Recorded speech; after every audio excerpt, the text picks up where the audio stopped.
Course, are on the front lines of the government shutdown, fighting against the barricades at war memorials dedicated to their service. And right now, veterans are carrying the blockades and the gates from some of those memorials to the White House. Peter Ducey live on the National Mall where the action is happening now. Peter? And Doug, right now, a lot of the protesters who started their day here at the World War II Memorial are up 17th Street outside the White House, basically making everyone in D.C. who will listen or who is just passing by aware about how upset they are with the way that veterans have been treated during the government shutdown. Now, everything started out this morning, pre-dawn, the crowd started gathering. And before any of the speeches and any of the chants and the songs started this morning, we did see the organizers lead a charge, tearing down, breaking apart, and then taking down the metal barricades that surrounded the entire World War II memorial. They then laid them in a heap over on a grassy area just to the side of the memorial, and that allowed several hundred people to go into the World War II memorial, which is technically closed. The police were not really having a huge presence here this morning, and they just let everybody right in. We saw in the distance a similar scene on the steps of the Lincoln Memorial this morning. We saw some folks basically just creating a big nuisance for the park police and park rangers as they tried to set up some barricades there. And there is a reason that they are doing all of this. Listen here. Yeah, this is just wrong, like Ted said. These are open air memorials, very little cost, if any, to the federal government, and these are for our honored war dead, and we're just not going to stand by and let this happen. And what do you both hope to see happen after today's rally? I'd like to see the politicians get their acts together and quit punishing the citizens.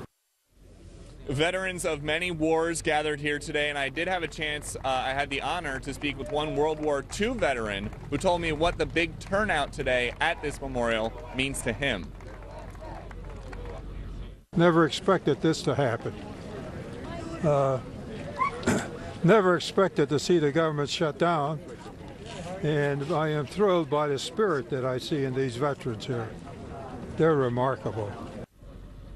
And there was a nice moment earlier this morning as an honor flight arrived at this memorial, which is technically closed. And even though it is closed, a park ranger greeted each and every one of the World War II vets on the bus from that honor flight, and he shook their hand and said, "Welcome to your memorial." Everything has been peaceful for the most part. I should point out that there's a bit of a ruckus off camera right now. Someone is being arrested.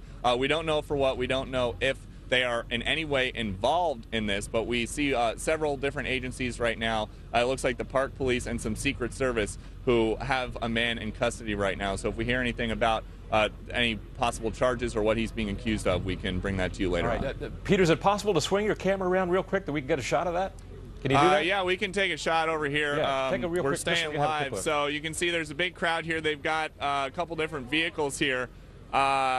And he appears to be in, Kristen, is he in a police car now, the man? I believe it's a SWAT vehicle. So they've got the man in a SWAT vehicle right now, and we don't really know anything else right now. Okay. The officers are just milling about. There didn't seem to be any kind of impending danger because they did not clear out the crowd here. They never tried to move us back or keep us away from him. So we don't know if he was here. It seems like most of the people who were here this morning have since moved on. A lot of the crowd that is here right now is for one of those honor flights and just a normal Sunday Peter, afternoon crowd. Thanks very much for that. If that amounts to anything, we'll try to get back to you. Thank you.